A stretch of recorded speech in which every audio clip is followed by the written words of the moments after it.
Hello दोस्तों, अगर आपकी केमिस्ट्री में है दम तो इन सवालों को करो खत्म। जी हाँ दोस्तों, मैं अमित हाजिर हूँ फिर से एक नई वीडियो के साथ, जिसमें हम बात करने वाले हैं रसायन विज्ञान के 25 महत्वपूर्ण क्वेश्चनों के बारे में। अगर आप भी सरकारी एग्जाम की तैयारी कर रहे हो तो एग्जाम में जाने से पूर्व इस वीडियो को देखना ना भूलें, जिससे आप अपने एग्जाम के आए हुए प्रश्नों को आसानी से हल कर सकें। तो दोस्तों, स्वागत है आपका हमारे यूट्यूब चैनल गुरुवे स्टडी में। गुरुवे study the way of success. तो दोस्तों, इस वीडियो को स्टार्ट करने से पहले जो लोग चैनल को पहली बार विजिट कर रहे हैं वे चैनल को शेयर सब्सक्राइब करना ना भूलें तथा बेल आइकन को जरूर दबाएं, जिससे आपको वीडियो की पल पल नोटिफिकेशन मिलती रहे। तो दोस्तों, हम इस वीडियो में केमिस्ट्री का QA3 करने वाले हैं, जिसमें पहला क्वेश्चन है, निम्नलिखित में से कौन सा गुण कार्बनिक यौगिकों में नहीं होता। निम्नलिखित में से कौन सा गुण कार्बनिक यौगिकों में नहीं होता। तो दोस्तों, ऑप्शन है जल में विलेयता, निम्न द्रवणांक, या ज्वलनशीलता, या फिर इनमें से कोई नहीं। तो आंसर बताएं दोस्तों। तो दोस्तों, इसका आंसर हो जाएगा आपका ऑप्शन ए, जल में विलेयता। जल में विलेयता कार्बनिक यौगिक का गुण नहीं होता। ठीक है दोस्तों, आगे चलते हैं। अगला क्वेश्चन है, धातुओं को पीटकर पत्थर बनाना आसान है, यह धातु में किस गुणधर्म को बतलाता है। तो दोस्तों, ऑप्शन है कठोरता, आघातवर्ध्यता, भंगुरता, या फिर चालकता। तो दोस्तों, इसका आंसर हो जाएगा आपका आघातवर्ध्यता, ऑप्शन नंबर बी। ठीक है दोस्तों, आगे बढ़ते हैं। पहले कठोरता क्या होता है दोस्तों, किसी की धातु की हार्डनेस, यानी वह कितना कठोर है, यह कठोरता होती है। आघातवर्ध्यता क्या होती है, जितना उसे पीटता जाओ उतना ही वह पतला होता जाता है। कैसा होता जाता है, मतलब पतला भी होता जाएगा, साथ ही साथ कठोर होता जाएगा। ठीक है। और भंगुरता, भंगुरता एक ऐसा होता है जैसे थोड़ा सा मार दो और वह टुकड़े टुकड़े में परिवर्तन हो जाए। और चालकता, चालकता तो वो है जैसे किसी मतलब कोई धातु अगर उसको गर्म करें तो उसमें जो पहले यहाँ से स्टार्ट करो गर्म करना, जैसे कोई ये धातु है, इसको यहाँ से स्टार्ट गर्म करना करो तो इसका थोड़ा थोड़ा थोड़ा थोड़ा थोड़ा बढ़ते बढ़ते बढ़ते बढ़ते ये पूरा गर्म हो जाएगा। या कुछ बस धातु की क्या हो जाती है, चालकता। ठीक है दोस्तों, आगे चलते हैं। अगला क्वेश्चन है, लोहे पर भाप की अभिक्रिया से कौन सी गैस उत्पन्न होती है। अगर लोहे पर भाप की अभिक्रिया कराएं तो कौन सी गैस उत्पन्न होगी दोस्तों। तो ऑप्शन है हाइड्रोजन, ऑक्सीजन, अमोनिया, या फिर सल्फर डाइऑक्साइड। कौन सी है दोस्तों। तो दोस्तों, इसका आंसर हो जाएगा आपका ऑप्शन नंबर ए, हाइड्रोजन। ठीक है, आगे बढ़ते हैं। अगला क्वेश्चन है दोस्तों, ताम्र एवं टीन, ताम्र मतलब तांबा और टीन को मिलाने पर कौन सी धातु प्राप्त होती है, यानी कि ताम्र एवं टीन के मिश्र धातु को क्या कहते हैं हम। तो दोस्तों, इसका ऑप्शन हो जाएगा, ऑप्शन बताएं पहले, पीतल, या डायूरालुमीन, या लोहा, या फिर कांसा। कौन सा हो जाएगा दोस्तों इसका आंसर। तो दोस्तों, इसका आंसर हो जाएगा आपका ऑप्शन नंबर डी, कांसा। ठीक है दोस्तों, आगे बढ़ते हैं। सीसा और टिन की मिश्र धातु को क्या कहते हैं। सीसा और टिन की मिश्र धातु को क्या कहते हैं। ऑप्शन है कांसा, उपधातु, गनमेटल, या फिर सोल्डर। तो दोस्तों, इसका आंसर हो जाएगा ऑप्शन नंबर डी, सोल्डर। आगे बढ़ते हैं। कौन सा धातु कौन सा अधातु कमरे के ताप पर द्रव रहता है। तो कौन सी अधातु है। तो दो ऑप्शन है पारा, लिथियम, ब्रोमीन, या तांबा। ऐसी कौन सी अधातु है जो कमरे के ताप पर द्रव बनी रहती है। तो दोस्तों, इसका आंसर हो जाएगा ऑप्शन नंबर सी, ब्रोमीन। ठीक है, आगे बढ़ते हैं।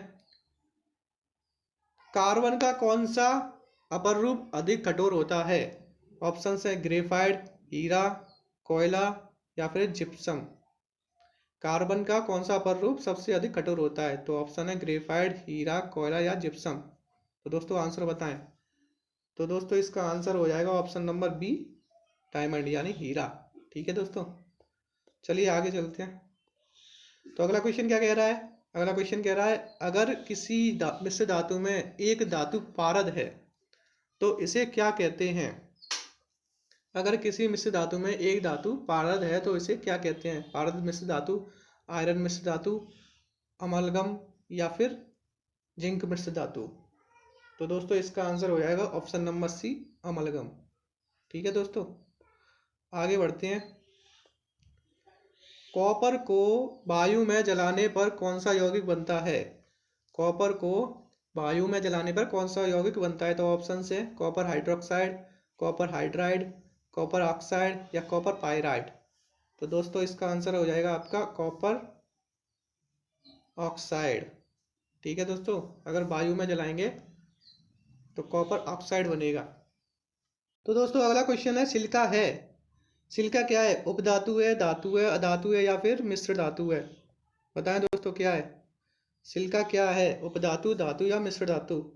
तो दोस्तों इसका आंसर हो जाएगा आपका ऑप्शन ए, उपधातु। सिलिका क्या है? उपधातु है। ठीक है दोस्तों, आगे बढ़ते हैं।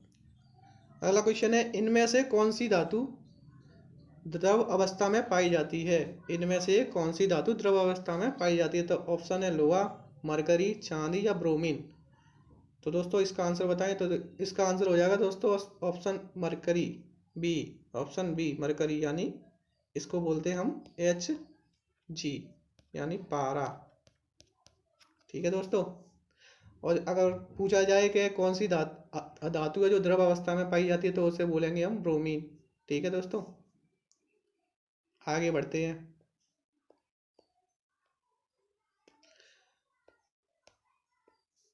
आभूषण बनाने वाला सोना होता है 22 कैरेट का, 24 कैरेट का, 18 कैरेट का या 23 कैरेट का? जो आभूषण बनाते हैं तो उसमें सोना किस कैरेट का प्रयोग करते हैं? बताएं दोस्तों।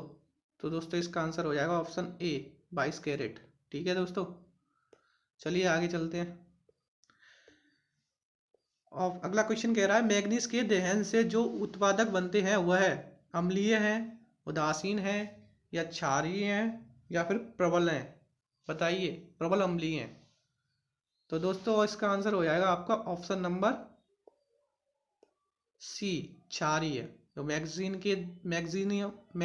के दहन से जो उत्पादक बनते हैं उन्हें क्षारीय कहते हैं। ठीक है दोस्तों, चलिए आगे बढ़ते हैं। निम्न में से कौन अधातु है? आपको अधातु बतानी है, इनमें से कौन है? तांबा है, हाइड्रोजन है, लोहा है या फिर सोना है? बताएं दोस्तों। तो दोस्तों इसका आंसर हो जाएगा आपका ऑप्शन नंबर बी, हाइड्रोजन। ठीक है, ये सारी की सारी क्या है? ये तीनों, तांबा, लोहा, सोना, ये अधातु हैं, सॉरी धातु हैं। क्या है? धातु। तो आगे बढ़ते हैं। निम्न में से कौन सी धातु तार के रूप में उपलब्ध है? तो कौन सी धातु है जो तार के रूप में उपलब्ध है? कैल्शियम, मैग्नीशियम या फिर कॉपर या फिर लेड? बताएं दोस्तों। तो तार के रूप में प्रयोग की जाती है, तो दोस्तों इसका आंसर हो जाएगा आपका ऑप्शन नंबर सी, कॉपर। ठीक है दोस्तों, चलिए आगे बढ़ते हैं।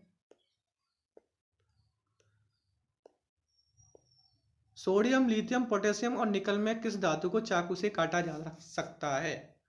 सोडियम, लिथियम और पोटेशियम, और एक और है निकेल, इसमें से किस धातु को चाकू से काटा जा सकता है? तो सोडियम को, लिथियम को, पोटेशियम को या फिर सभी को? बताएं दोस्तों। तो दोस्तों इसका आंसर हो जाएगा ऑप्शन नंबर डी, सभी। ये तीनों के तीनों चाकू से काटे जा सकते हैं। ठीक है दोस्तों,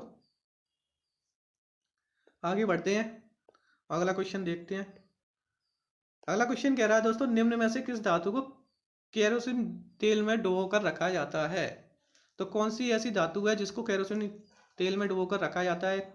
सोडियम है, मैग्नीशियम है, कैल्शियम है या फिर तीनों है, सभी? तो दोस्तों इसका आंसर हो जाएगा आपका option number A, sodium. Sodium को केरोसिन ऑयल में रखा जाता है। ठीक है, क्योंकि ये पानी से बहुत, मतलब ऑक्सीजन से बहुत जल्दी क्रिया कर लेता है, इसीलिए सीधे इसको केरोसिन ऑयल में रखा जाता है। अगला क्वेश्चन है दोस्तों, भूपटल में स्वतंत्र अवस्था में पाई जाने वाले धातु निम्नलिखित में से कौन सी हैं? तो ऑप्शन है Ag, Mg, Al या Cl। आंसर बताएं दोस्तों इसका। भूपटल में स्वतंत्र अवस्था में पाई जाने वाले धातु निम्नलिखित में से कौन सी है? तो दोस्तों इसका आंसर हो जाएगा आपका option number A, Ag, silver. ठीक है दोस्तों, क्या Ag को क्या कहते हैं हम? सिल्वर। ठीक है, आगे बढ़ते हैं। सिल्वर तथा कॉपर, सिल्वर तथा कॉपर ऊष्मा के कैसे हैं? ऊष्मा के सबसे अच्छे चालक हैं, या कम चालक हैं, या कुचालक हैं, या फिर सबसे अच्छे कुचालक हैं? तो दोस्तों इसका आंसर हो जाएगा आपका सबसे अच्छे चालक हैं। सिल्वर और कॉपर ऊष्मा के सबसे अच्छे चालक हैं, और ये विद्युत के भी सबसे अच्छे चालक हैं। ठीक है दोस्तों, आगे बढ़ते हैं, अगला क्वेश्चन देखते हैं। तो अगला क्वेश्चन बोल रहा है दोस्तों, निम्न में से कौन अधातु पानी में डुबोकर रखी जाती है? निम्न में से कौन अधातु पानी में डुबोकर रखी जाती है? तो ऑप्शन हैं आपके सोडियम, श्वेत फास्फोरस, लाल फास्फोरस, या फिर आयोडीन। बताएं दोस्तों। तो दोस्तों इसका आंसर हो जाएगा आपका श्वेत फास्फोरस। ठीक है, चलिए आगे बढ़ते हैं। क्लोरोफॉर्म का क्वथनांक है। क्लोरोफॉर्म का क्वथनांक कितना आया दोस्तों? 391 केल्विन, 334 केल्विन, 351 केल्विन, या 234 केल्विन? बताएं दोस्तों इसका आंसर। क्लोरोफॉर्म का क्वथनांक, तो दोस्तों इसका आंसर हो जाएगा ऑप्शन नंबर बी, 334 केल्विन। ठीक है दोस्तों, चलिए अब आगे बढ़ते हैं। अगला क्वेश्चन बोल रहा है, निम्न में कौन विद्युत का सुचालक है? सुचालक पूछ रहा है दोस्तों, निम्न में कौन विद्युत का सुचालक है? तो ऑप्शन है एथेनॉल, ग्रेफाइट, हीरा, या फिर एल्कीन? तो दोस्तों इसका आंसर हो जाएगा आपका ऑप्शन नंबर बी, ग्रेफाइट। ठीक है दोस्तों, चलिए अब आगे बढ़ते हैं।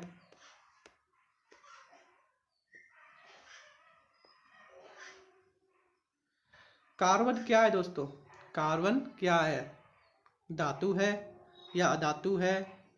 अधातु है, धातु है, उपधातु है, या फिर मिश्र धातु है? कार्बन क्या है? कार्बन क्या है दोस्तों? धातु है, अधातु है, या फिर मिश्र धातु है, या उपधातु है? तो दोस्तों इसका आंसर हो जाएगा आपका ऑप्शन नंबर ए। क्या हो जाएगा? ऑप्शन नंबर ए, कार्बन एक अधातु है। ठीक है दोस्तों, चलिए आगे बढ़ते हैं। तो अगला क्वेश्चन बोल रहा है, निम्न में कौन कार्बन के अपर रूप हैं? तो निम्न में कौन कार्बन का अपर रूप है? हीरा है, ग्रेफाइट है, फ्लोरीन है, या फिर सभी हैं? तो दोस्तों इसका आंसर हो जाएगा ऑप्शन नंबर डी, सभी। ये तीनों के तीनों कार्बन के अपर रूप हैं। ठीक है दोस्तों, अगला क्वेश्चन बोल रहा है, निम्न में से कौन एल्कोहल पेय के लिए उपयुक्त है? निम्न में से कौन एल्कोहल पेय के लिए उपयुक्त है? तो ऑप्शन है मेथेनॉल, एथेनॉल, ब्यूटेनॉल, या प्रोपेनॉल? तो दोस्तों इसका आंसर हो जाएगा ऑप्शन नंबर बी, एथेनॉल। क्या हो जाएगा दोस्तों? एथेनॉल। तो दोस्तों ये थे हमारे कुछ 25 महत्वपूर्ण प्रश्नोत्तर। आशा करता हूँ आपको पसंद आए होंगे। अगर आपको वीडियो अच्छी लगी हो तो वीडियो को लाइक शेयर जरूर करें, और हमारे चैनल को सब्सक्राइब करना ना भूलें। धन्यवाद।